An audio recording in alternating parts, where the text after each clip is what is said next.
On a fait, ouf, là. Il ne faut pas se tromper, il y a 3 bouteilles ici, là. C'est la mienne ici. Bonjour tout le monde. Bonjour spécial. Là. Oui, Armand, c'est la première en 25 ans qui a cogné sa tête en montant l'escalier chez nous, là. Il est grand, c'est Armand.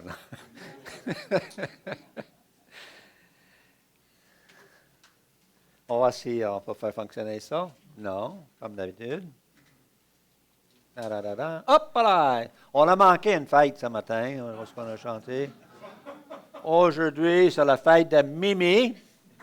Mon belle petit pouliche aux yeux bleus.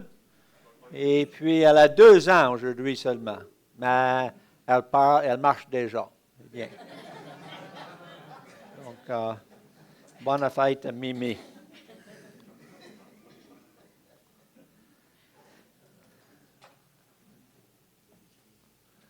Le Notre Père. Vous connaissez le Notre Père? Ça vous dit quelque chose? On aimerait l'entendre.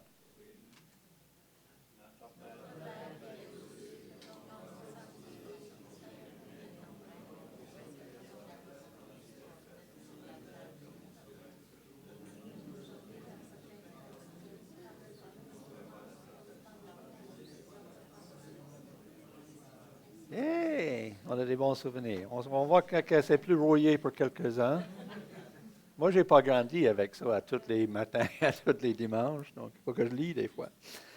Mais on continue dans une petite étude sur le Notre Père que j'ai commencé l'année passée en venant ici. Puis, le début de cette prière, on se redresse à la louange à notre Père céleste, que son nom soit élevé, son nom soit glorifié. On s'adresse à Dieu dans ce modèle de prière qui nous était donné. On prie que sa volonté soit faite dans notre vie, dans notre Église, dans notre société. On prie pour nos besoins quotidiens. On prie pour nos relations personnelles. Et c'est une dernière étude qu'on a faite ici. L'importance du quoi? L'importance du pardon. Combien de fois est-ce qu'on devait pardonner nos frères et nos sœurs? Hein? 7 fois 7 fois 7. Et on a vu, lorsqu'il n'y a pas de pardon, il n'y a pas même de réponse à nos propres prières. On a vu l'importance du pardon dans nos relations personnelles. Mais dans le passage ce matin, le dernier dans le Notre Père, on a cette requête, ne nous induis pas en tentation, mais délivre-nous du malin. Et là, dans cette requête-là, on s'adresse plus à la pureté de notre propre cœur. On s'adresse à la sanctification de notre cœur. On a la lutte pour rester agréable à Dieu. On a la lutte pour ne pas attrister l'Esprit qui est en nous. Et c'est ça l'essence de cette dernière requête dans le Notre Père. Ne nous induis pas dans la tentation, mais délivre-nous du malin. Quelqu'un a dit, je résiste à tout, sauf la tentation. Est-ce possible de résister à la tentation? On va voir. On va voir. On va voir. Donc, la tentation a une longue histoire. Et puis, ça débute ici dans ce passage en Isaïe. Si je m'avance un peu ici, je vais être capable de lire là. Je vais pas...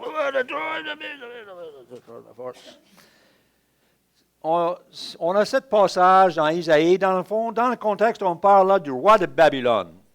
Mais on voit que le prophète Isaïe voit plus loin que le roi de Babylone dans ça. Te voilà tombé du ciel, astre brillant, fils de l'aurore, tu es abattu à terre. Toi, le vainqueur des nations, tu disais en ton cœur, et c'est cet aspect-là, je monterai au ciel.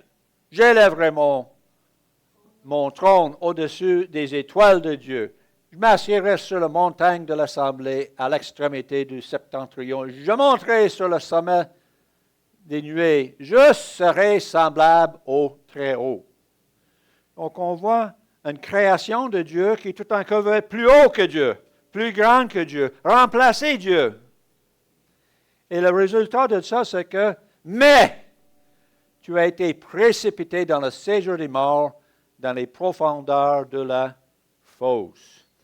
Et même si on parle là du roi de Babylone, on voit les théologiens, puis j'ai un petit commentaire en bas de cette page-là dans mes notes de Scofield. J'ai eu la Bible de Scofield depuis ma conversion. Il m'a dit beaucoup, M. Scofield, dans les années. Mais il dit ici, les versets 12 et 14 concernent en toute évidence Satan, prince de ce monde. Il est le véritable maître invisible des systèmes politiques qui exercent successivement le pouvoir ici-bas. Puis lui, il parle des empires, des Mèdes, des Perses, des Romains, et dernièrement, on peut dire, il y a peut-être d'autres personnages qu'on connaît bien qui peuvent rentrer dans cette illustration ici. L'astre brillant appelé Lucifer dans certaines versions ne peut être que Satan. Ce passage significatif remonte donc jusqu'à un passé lointain, jusqu'au commencement du péché dans l'univers. Et la déclaration de Lucifer affirmant son ambition marquait l'origine du péché. Donc, lorsqu'on arrive ici dans la Genèse chapitre 2, chapitre 3, on va voir que le diable est déjà présent. On ne sait pas combien de temps entre ce moment et ce moment-là, il y a bien des choses, bien des questions pour le jour qu'on arrive au ciel. On a de l'éternité pour demander à Dieu nos compréhensions qu'on manque. L'Éternel Dieu prit l'homme, le chef-d'œuvre, et placé dans le jardin d'Éden pour le cultiver, pour le garder. Et l'Éternel Dieu donne cet ordre à l'homme. Tu pourras manger de toutes les arbres du jardin, mais tu ne mangeras pas de l'arbre de la connaissance du bien et du mal, car le jour où tu en mangeras, tu mourras certainement. Donc, il me semble que c'est assez clair.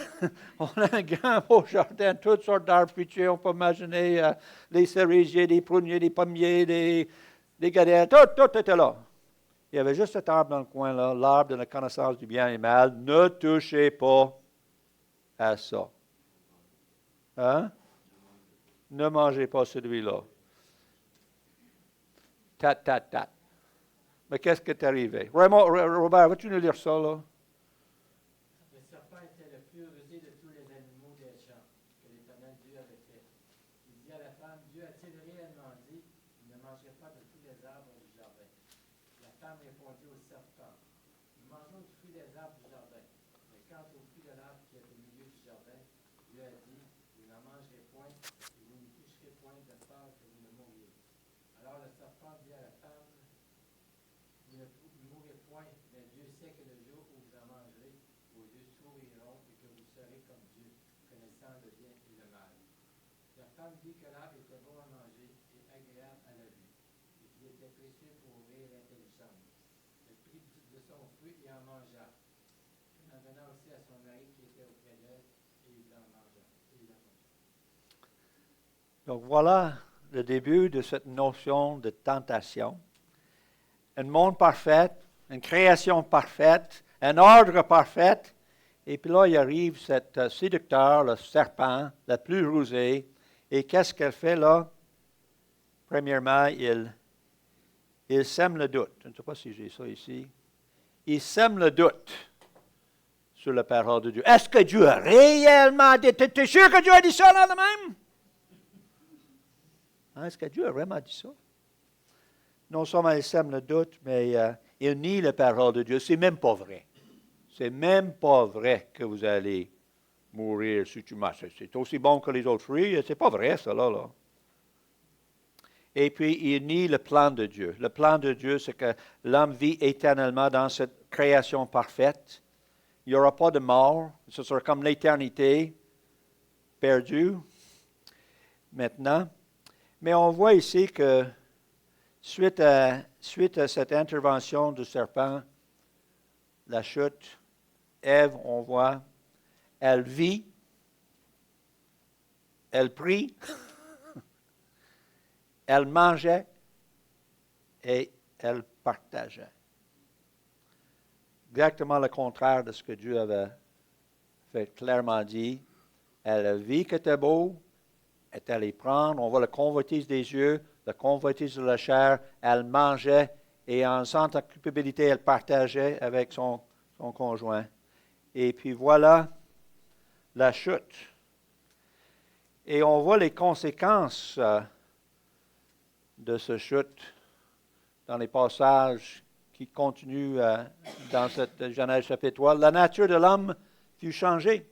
Tout d'un coup, il réalise qu'il est tout nu et puis il cherche à s'habiller.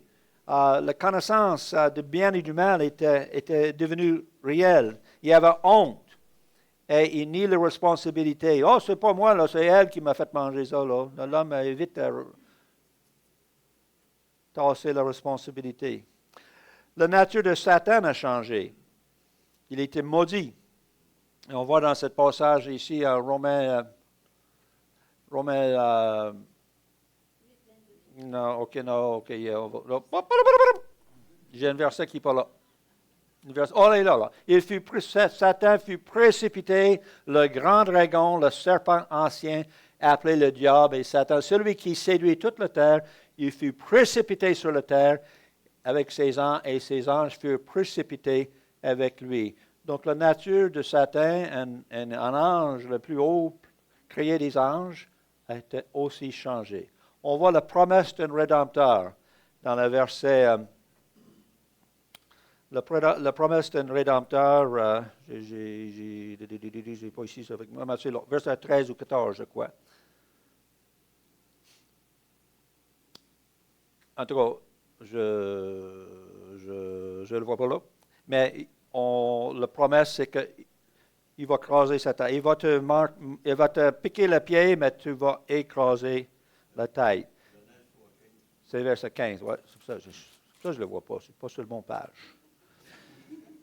Je mettrai intimité entre toi et ta femme, entre ta postérité et sa postérité. Celle-ci t'écrasera la tête et tu lui blesseras le talon. Et on parle là de l'œuvre de Jésus-Christ, lui qui était blessé sur le talon, mais l'œuvre de Satan était écrasée par la mort, le sacrifice de Jésus-Christ. On voit les prémices de ça.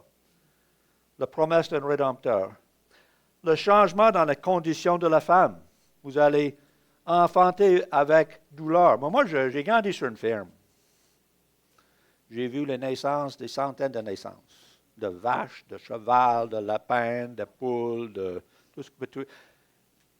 J'ai jamais vu la douleur dans l'enfant, dans ce groupe d'animaux. Là. Des fois, ça peut arriver avec un petit vache, là, quelle misère. Mais on n'a jamais vu le taureau arriver à côté de la vache. Ouf, ouf, ouf, ouf, pousse, ouf, ouf, ouf, ouf, pousse. Vous avez vu? Pas besoin de ça, là. Seulement la femme a la douleur de l'enfantement. D'où ça vient? Ben, ça vient de Genèse chapitre 3.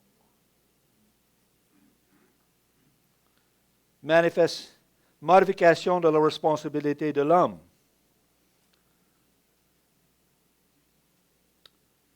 L'homme, vous allez maintenant continuer à travailler dans le jardin, vous allez suivre. Ça va être dur. Et l'homme est chassé de le jardin, l'homme et la femme, pour ne pas continuer. Et puis la mort spirituelle et la mort physique. La terre elle-même.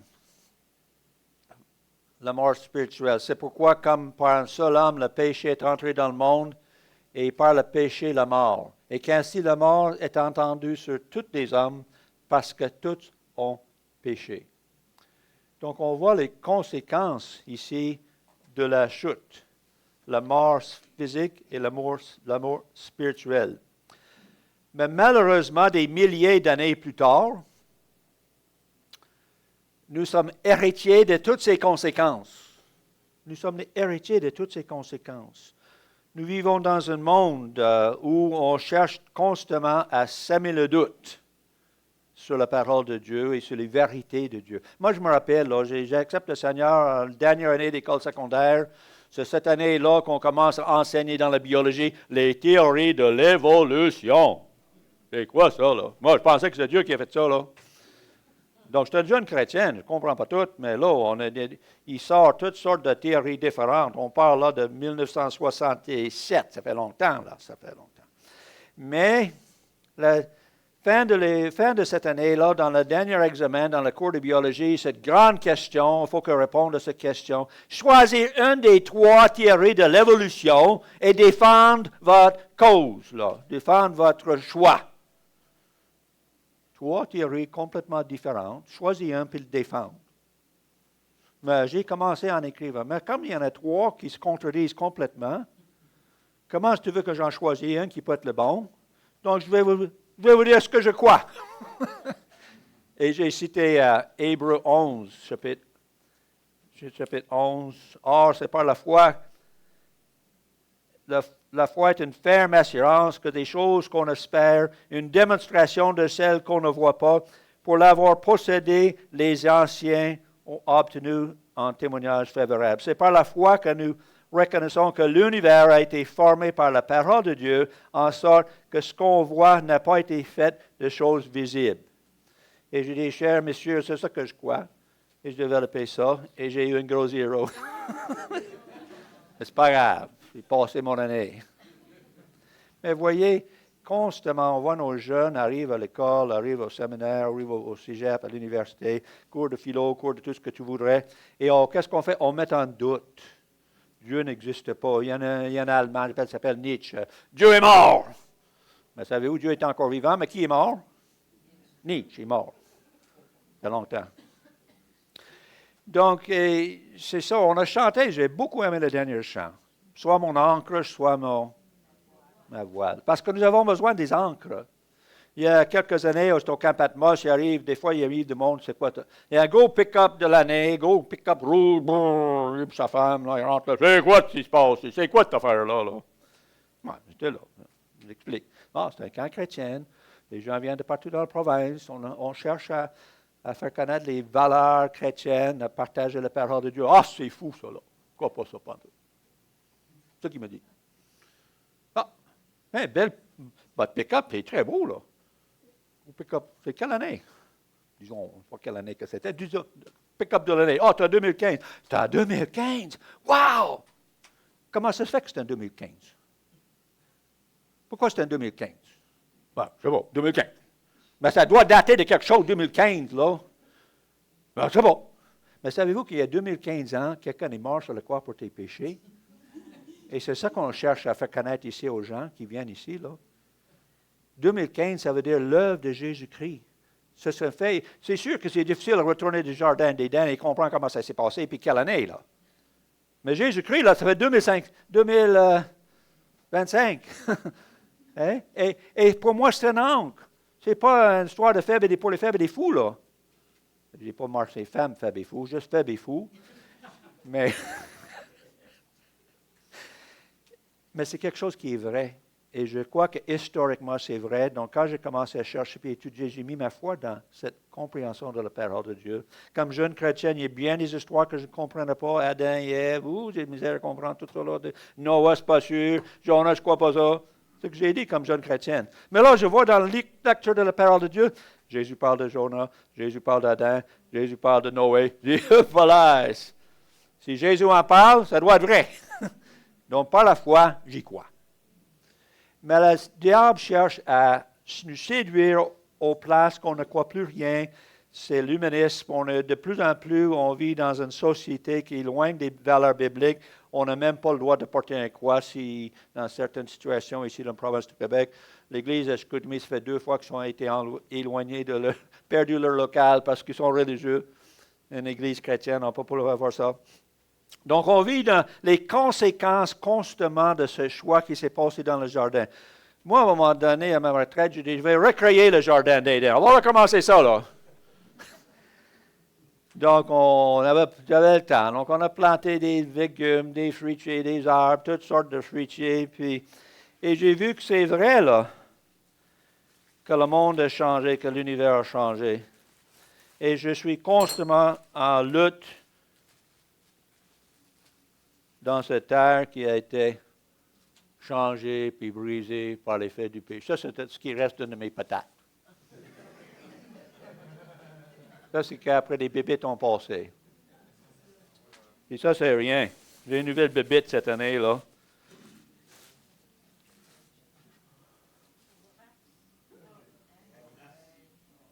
Terrible, ça. Ces petits mouches ont la misère à le voir, mais il doit avoir les gros dents. Parce qu'ils n'attaquent pas à peu près à mes cours. Et j'ai plus de concombres. On appelle ça la bébite de concombre. Je ne vous l'espère pas dans votre jardin, parce que c'est ça qui s'y fait. Donc, moi qui voulais revivre le jardin d'Éden, je fais face à toutes ces bébites-là. Les mauvaises herbes. Comment ça se fait qu'il n'y a pas de bébites qui attaquent les mauvaises herbes? J'ai jamais compris ça, là. Je n'ai pas semé de mauvaises herbes, mais je les arrache à tous les jours.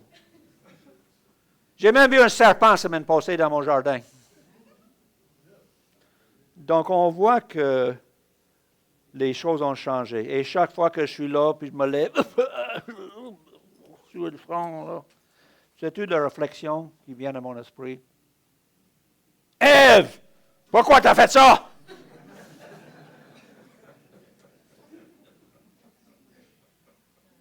Ça n'a pas été le même. Hein? En tout cas, la rébellion, les guerres, le crime, le vol, l'abus, le meurtre, le scandale, le travail de sueur de notre foi, on vit les conséquences de la chute aujourd'hui. Et des fois, je me dis, est-ce que ça va arriver qu'on termine avec cette tentation? Quand est-ce qu'on va terminer la tentation? Je me rappelle, on visitait mes parents dans un foyer pour les personnes âgées, retraités, une belle place. Je me rappelle, mon père avait 93-94 ans, là. Il est mort en 96.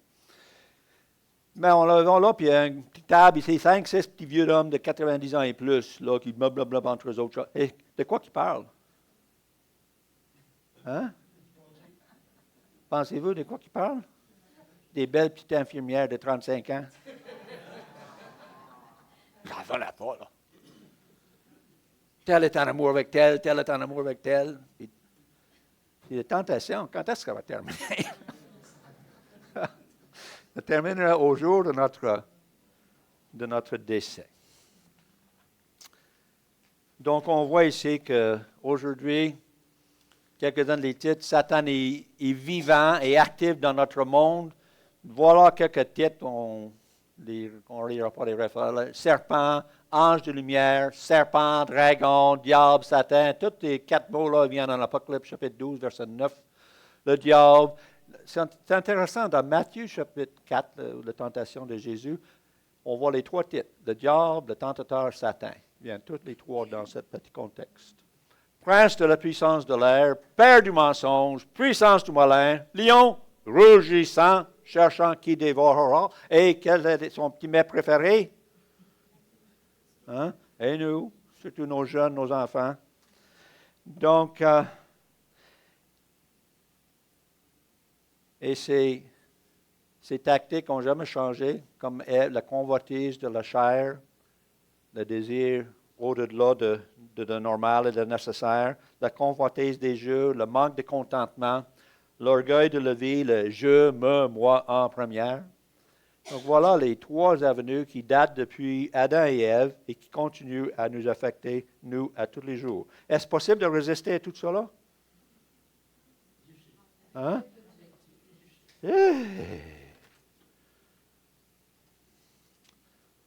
Mais la bonne nouvelle, on a besoin d'une bonne nouvelle de temps en temps. La bonne nouvelle, c'est que oui, celui qui est en vous est plus grand. Vous croyez ça, là? Celui qui est en vous est plus grand que celui qui est dans le monde. Donc, tous ces grands titres qu'on vient de voir, là, c'est rien comparé à celui qui... L'esprit de celui qui a ressuscité Jésus d'entre les morts habite. Il habite en vous, là. Et des fois, je dis, hey, Seigneur, je sais que la tentation est là, c'est pesant, mais je sais que tu es en moi, tu es plus grande, Seigneur, par ta force, viens à mon secours. Celui qui a ressuscité Jésus, viens à mon secours, constamment. Donc, Dieu nous donne les ressources pour résister à la tentation. C'est comme un contracteur qui s'en va travailler. Qu'est-ce qu'il a besoin pour travailler? Un marteau, un drill, un niveau, un tape à mesure, des vis, des clous. Mais qu'est-ce qu'il faut faire avec ces affaires-là? C'est tout dans son camion. Il faut y sortir, s'en servir. Donc, on a le libre choix lorsqu'on a vécu des tentations, et on va regarder ça un peu plus. Mais il faut prendre les mesures pour résister. Et la première mesure, c'est cette prière que nous avons dans notre étude ce matin. Seigneur, c'est le modèle qui nous est donné tous les jours. Ne nous induis pas en tentation, mais délivre-nous du malin. Ne nous induis pas en tentation, mais délivre-nous du malin. Je vais faire une petite étude ici à côté, parce qu'il y a des personnes qui ont misère avec ça.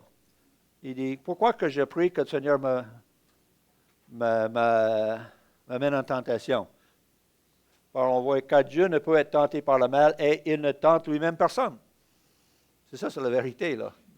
Donc, dans notre compréhension de ce passage, ne nous induis pas en tentation, mais délivre-nous du malin. Il faut comprendre que le mot tentation, et là, on a notre monsieur grec ici avec nous ce matin. Moi, je ne suis pas grec, là. Je suis plus juif que grec, mais le mot, comment est-ce qu'on prononce ça, Armand? Le mot grec, là? Pérésin. Mais c'est exactement le même mot en grec qui est traduit en français ou en anglais aussi par les tentés ou éprouvés. C'est le même mot. Donc, dépendant dans le contexte, on va voir la tentation est là pour nous séduire, ça nous sollicite au mal, nous faire tomber, nous décourager, tandis que l'épreuve, le même mot, tester la loyauté, renforcer, préparation à servir. Et puis, le test de Abraham, lorsqu'il était périazen, c'était lequel? Abraham, lorsqu'il est monté la montagne avec son fils pour l'offrir en sacrifice, Dieu lui a mis à l'épreuve. Il est mis à l'épreuve. Donc, il voulait savoir de quoi il est fait. Tester sa loyauté, renforcer, le préparer à servir. Mais dans d'autres situations, lorsque David est en haut une belle journée, puis il regarde en bas, puis il voit Bathsheba, hein? Puis là, ses yeux ont vu, il a pris, etc. Mais on voit qu'il était tenté. Et c'est vraiment se les séduire, solliciter vers le mal et le faire tomber. Donc, des fois, le contexte nous aide. Dans Matthieu chapitre 4, lorsque Jésus était... C'est intéressant, les deux expressions viennent encore. Matthieu chapitre 4, dans la tentation de Jésus. C'est intéressant ici là, de dire que... Alors Jésus fut emmené par l'Esprit dans le désert pour être tenté par le diable. Est-ce que l'Esprit est un instrument de séduction du diable? Hein? Non. Donc, Jésus était emmené par l'Esprit dans le désert pour être éprouvé. Et en même temps, Satan est là pour le tenter. Donc, il faut comprendre que des fois, les deux sont là. Et puis, là, il y a un autre, je pense qu'il y avait un autre verset, je ne le vois pas ici. Jacques, il dit, heureux des diverses épreuves. Parce que, qu'est-ce qu'ils font les diverses épreuves? Ils nous renforcent, ils nous solidifient, ils nous préparent. Donc, on prie ici de ne pas être tenté au-delà de nos forces. Mais, Seigneur, protège-moi du mal. Ne me permettez pas que, dans cette épreuve, que Satan embarque avec la tentation. Et il m'amène, comme il l'a fait à David, loin de la volonté de Dieu. Ce passage est extrêmement important ici. 1 Corinthiens 10, chapitre 13. Aucune tentation vous est survenue qui n'était humaine. Savez-vous ce que ça veut dire, ça, là? Ça veut dire que chacun de nous, on est tenté d'exactement la même manière. Si vous savez comment ça va avec Mario, j'ai juste regardé mon cœur à moi. Aucune tentation ne vous est survenue qui n'était humaine. Et Dieu qui est fidèle ne me permettra pas que vous soyez tentés au-delà de vos forces. C'est ça notre prière. Mais avec la tentation, il préparera aussi le moyen d'en sortir afin que vous puissiez la supporter. Supporter la tentation est une épreuve au même temps. Donc, la question ici, comme j'ai dit, on a des marteaux, on a des outils. Comment qu'on va résister à la tentation? Les moyens de s'en sortir. Il promet aussi les moyens de s'en sortir. Et le premier moyen, je crois, qui s'appelle la fuite. La fuite. Vous savez c'est quoi la fuite? Part vite dans l'autre côté. Et c'est ce qu'on a vu ici avec Joseph. Là, Joseph a été séduit par la femme de Potiphar, mon patron. Et tous les jours, elle arrivait. Quoi qu'elle parlait, tous les jours à Joseph, elle refusait de coucher auprès d'elle, d'être avec elle. Un jour il est entré dans la maison pour faire son ouvrage et qu'il n'y avait là aucun des gens de la maison. On est tout seul. Personne ne va le savoir. Elle le saisit par son vêtement en disant « Couche avec moi ». Il lui laissa son vêtement dans sa main et a pris la fuite. Il a pris la fuite. Il s'enfuit dehors. Et puis voilà, ça c'est vraiment la meilleure illustration qu'on peut avoir dans cette notion de tentation, surtout dans le domaine sexuel pour les hommes. Prends la fuite. Fuis les passions de la jeunesse. Il recherche la justice, la foi, l'amour et la paix avec ceux qui invoquent le Seigneur d'un cœur pur. Prends la fuite. Moi, je me rappelle, j'étais à l'université, première année à l'université, première année partie de chez nous, jeune chrétienne. C'était pas long qu'on tombe dans les valeurs chrétiennes, dans les valeurs du monde. Et puis, il y avait une fin de semaine que j'avais un peu prévu des affaires pas très, très, très chrétiennes. C'était tout planifié dans ma tête, tout était prêt. Puis là, j'ouvre ma Bible. Comme ça. Je n'avais jamais vu ce verset-là avant. Celui-là, là. Je n'avais jamais vu ça. J'ouvre ma Bible cette journée-là et je lis ce verset-là en anglais, évidemment. Mais avec la tentation, au-delà de vos forces, mais avec la tentation, il préparait aussi le moyen d'en sortir afin que vous puissiez la supporter. Ça m'a frappé direct dans les hanches. Bang! Et je dis, Seigneur, tu sais ce que je suis en train de planifier. Donnez-moi les moyens de sortir. Plus fort que moi. Dans 2 minutes, ma valise, mes 2-3 vêtements dedans, 2-3 livres, sors de ma chambre à l'université de Guelph, au coin de rue, fais le pouce, premier auto, ma ramasse, frum! Et je partis pour moi la fin de semaine. Le Seigneur m'a protégé cette fin de semaine-là. Je n'en reviens pas qu'est-ce qui aurait pu arriver de ma vie si j'avais resté là. Le Seigneur a dit, prends la fuite! Et je l'ai pris.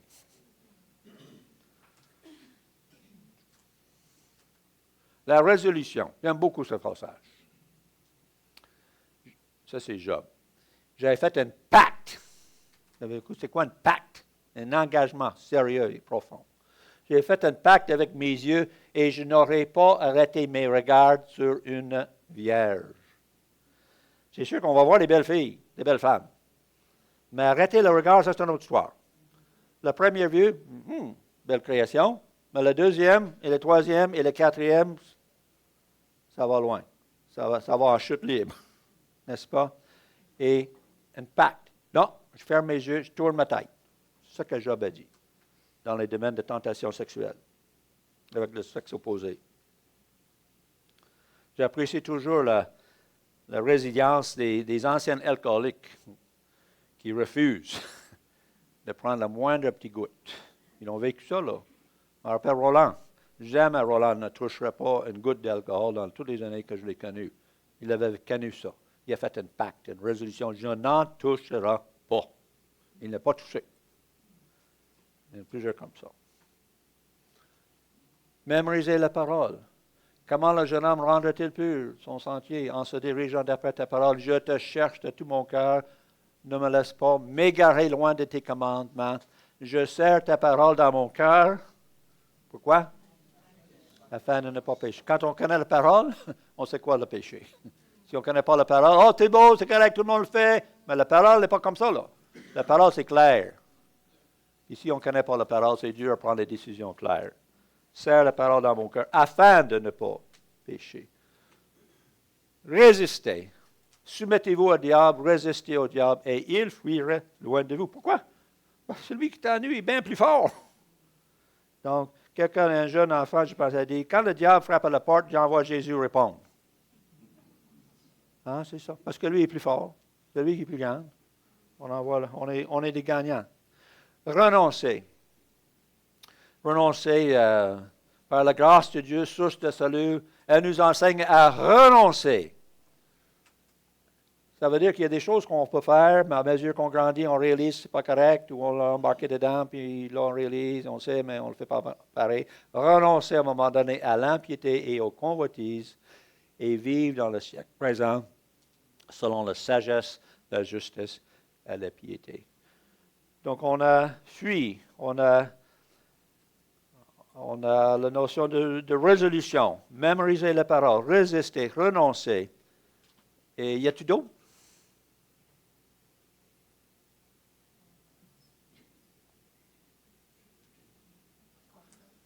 L'entraide. Hein? Confession.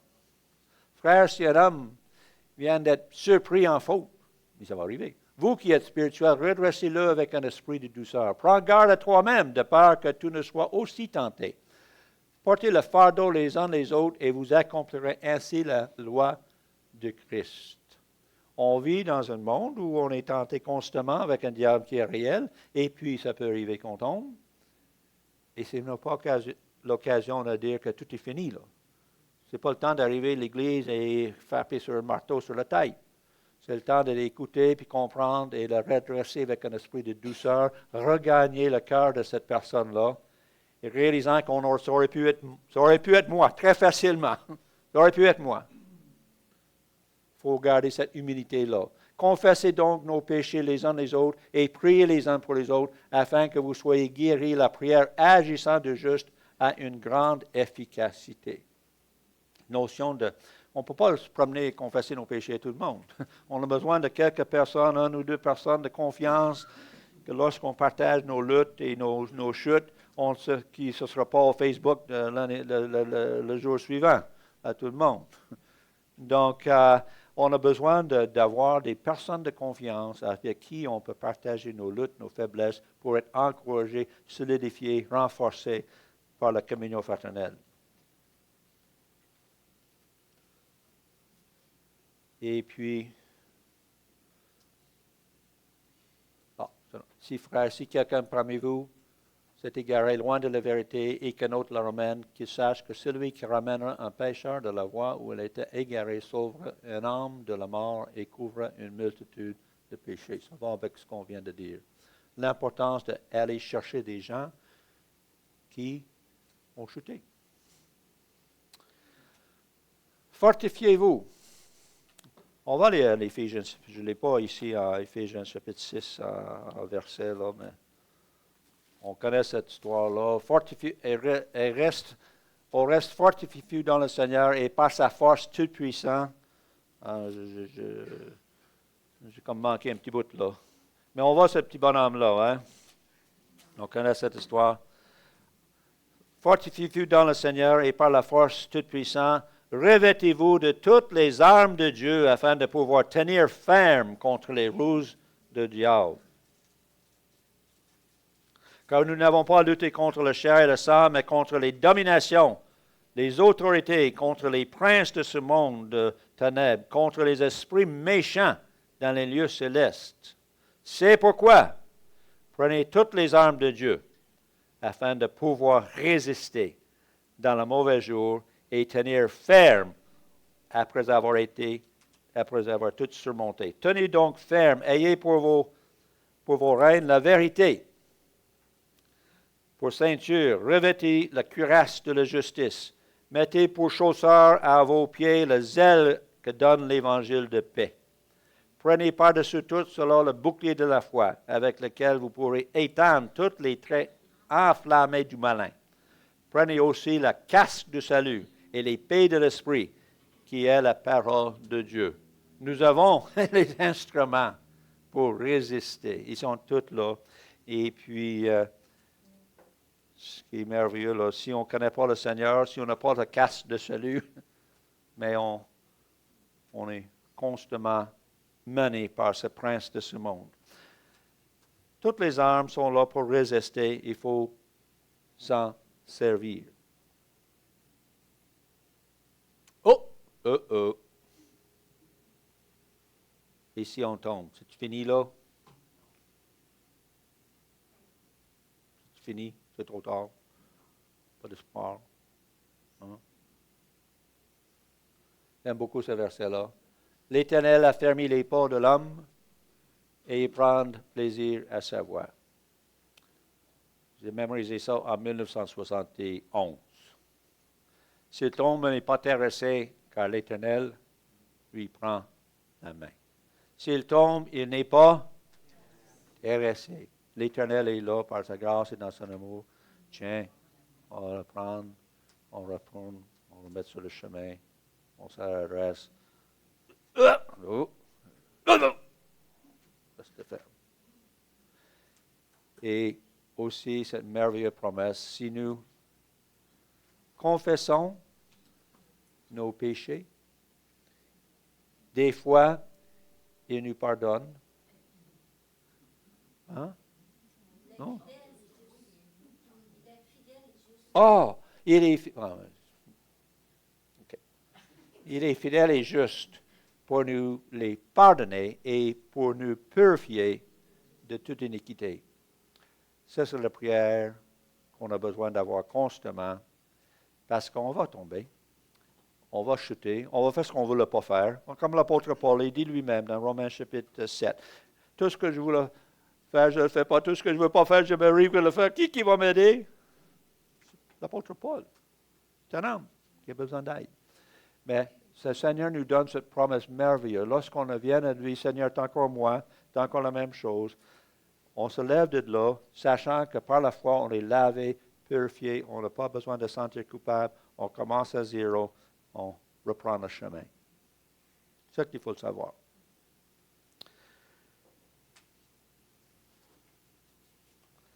Donc voilà des ressources, et comme j'ai dit, les ressources sont là. Celui qui est en nous est plus grand que celui qui est dans le monde. Le diable est réel, ce n'est pas une petite histoire fictive. Là. La tentation est constamment présente. Des fois on tombe, des fois on chute. Mais l'Éternel est là pour nous prendre la main. Donc j'aimerais que je termine ce matin encore comme on a commencé par le Notre Père. On a pratiqué au début. J'aimerais l'entendre maintenant. On va terminer avec ça. Comme vous l'avez fait souvent dans votre foi avant. Là. Notre Père, qui est aux cieux, que ton nom soit glorifié, que ton nom...